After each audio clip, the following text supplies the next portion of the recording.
নমস্কার, হর হর মহাদেব। আশা করি আমার সকল বন্ধুরা ভালো আছো, সুস্থ আছো। আজ বুধবার, এখন বাজে সকাল 7:30। তো যে যেখান থেকেই আমার ভিডিওটা দেখছো না কেন, আমার সমস্ত বন্ধুদের জানাই গুড মর্নিং। আমার ছোট মেয়ের যেহেতু মর্নিংয়ে স্কুল থাকে, তাই ও স্কুলে চলে যাওয়ার পর সমস্ত বাসি কাজগুলোকে সেরে নিই।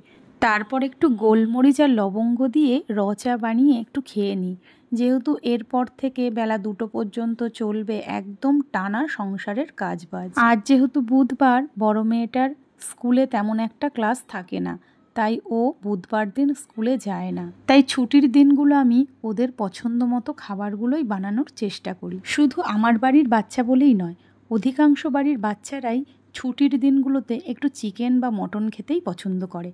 আমার বড় মেয়েটা যেহেতু মটন খায় না, তো খুব একটা আমি মটন রান্না করি না, ওই মাসে 2-1 বার। আজ তাই ব্রেকফাস্ট আর লাঞ্চে চিকেন রাখবো, মেয়েরা কিন্তু খুব খুশি হবে। আরেকটা হলো আমার ছোট মেয়ের খুব পছন্দের খাবার, সেটা হলো লুচি।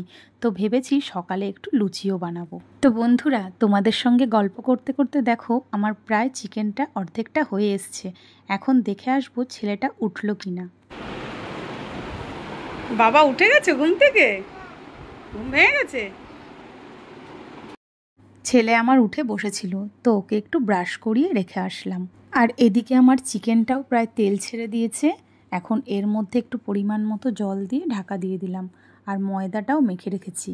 আর এদিকে দেখো আমার ছোট মেয়েও স্কুল থেকে চলে এসেছে। এসেই ওর পছন্দ মতো খাবারের গন্ধ পেয়ে গেছে, বলছে মা তাড়াতাড়ি আমাকে খেতে দাও, আমার খুব খিদে পেয়ে গেছে।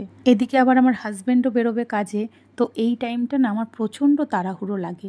ভেবেছিলাম খুব তাড়াতাড়ি করে ফেলতে পারবো ওরা আসার আগেই, যেহেতু মাঝে ছেলেটা উঠে গেছিলো, ওর পেছনেও একটু সময় দিতে হলো। তো যাই হোক, আমার হয়ে গেছে লুচিগুলো করা। সবার আগে হাজব্যান্ডকে দিয়ে দিলাম, কারণ ওর একটু তাড়া আছে। তারপর মেয়েদেরকেও খেতে দিয়ে দিয়েছি।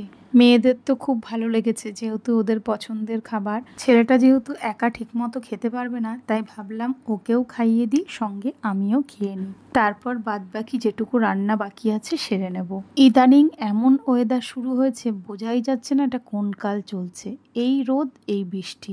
গতকালের কিছু ভেজা জামা কাপড় ছিল, ভাবলাম সেগুলোকে একটু মেলে দিই, কারণ এই দেখছি একটু রোদ, একটু বাদেই আবার চলে আসবে বৃষ্টি। তো সেগুলোকে মেলে দিয়ে চলে এলাম রান্নাঘরে। যেহেতু সকালেই চিকেনটা আমার রান্না হয়ে গেছে, তো ভাবলাম একটু ডাল করে নিই। শুনেছি এক পদ নাকি খেতে নেই, তো ডালের সঙ্গে একটু ভাজা না হলে আবার ভালো লাগে না। তার জন্য ঘরে কিছুটা পাঁপড় ছিল, সেগুলোকে একটু ভেজে নিলাম। এদিকে ভাতটাও বসিয়ে দিয়েছি। ভাতটা হতে যেহেতু সময় লাগবে, তো ভাবলাম এই ফাঁকে ছেলেটাকে স্নান করিয়ে দিই। তো ছেলেটাকে স্নান করানো হয়ে গেছে, এখন ওকে রেডি করে একটু পড়াতে বসবো, কারণ এর আগে অনেকটা সময় ও খেলাধুলা করে নিয়েছে। তো এখন ওকে আমি একটু পড়া না দিলে না সারাদিন শুধু খেলতেই থাকবে। বাবা, তোমার স্নান করা হয়ে গেছে, এখন তুমি তাড়াতাড়ি করে আমি যেই লেখাগুলো দেব তুমি সেইগুলো সব করে ফেলবে। হ্যাঁ, তাড়াতাড়ি করে করে ফেলবে সব। তারপর আমি তোমাকে কার্টুন চালিয়ে দেবো, তুমি বসে বসে কার্টুন দেখবে। হ্যাঁ, ক খ অ আ এগুলো সমস্ত কিছু লিখে তারপর তুমি কার্টুন দেখবে, ঠিক আছে? তুমি কি কি লিখবে? অ আ পারবে? ক খ পড়ে পড়ে লিখতে পারবে? একটু বলো তো।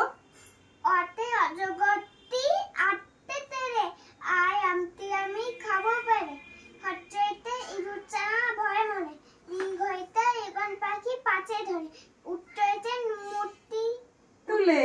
Good boy.